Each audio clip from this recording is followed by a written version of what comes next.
Holly, can I ask you also, Holly, just your thoughts on fighting Ronda and what she's done for the sport?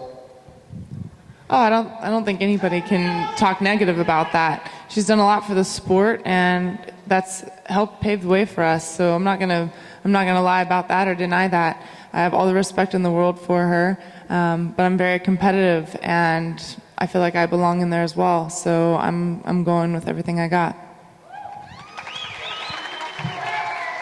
Obviously, since the time you came to the UFC, you made it clear you weren't trying to rush into a title shot. Now you're going to be on perhaps the biggest stage of all time. When this fight was offered to you, what was the thought process, the discussion? Was there any hesitation to say it's not our time yet? First off, there was no hesitation because I feel like that's not a mental strength. I mean, you have to be mentally strong to get in there. When they call, it's like, this is what's next, awesome. Because if I would have felt like I should say no, then when the next fight comes, am I going to think, was I doubting myself before? Am I doubting myself now? That's not a mentality I have in me, and I don't choose to feel that way at all.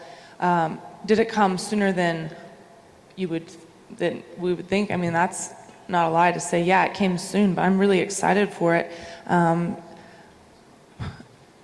There's so many girls in the division, but guess what? Even since before I signed with the UFC, it was like, hey, so when are you going to fight Ronda Rousey? Well, now we've got it scheduled, and I can really focus on it.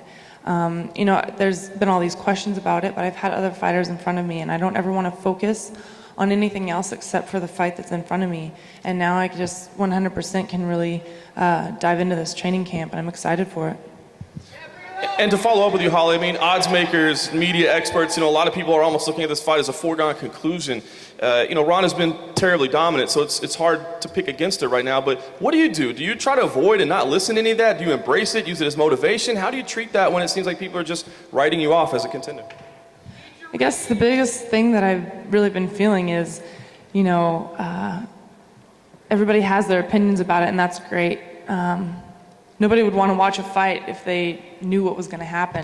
The unknown is there, and anything can happen, and I'm very capable. And I'm walking with every bit of confidence into this fight. Confidence without being cocky or overconfident. I know I'm up against the best fighter. They aren't calling her the most dominant female fighter. They're calling her the most dominant female athlete. So that's a lot to carry, absolutely. Do I have to do everything right? Absolutely, but it's possible. Thank you, Ollie.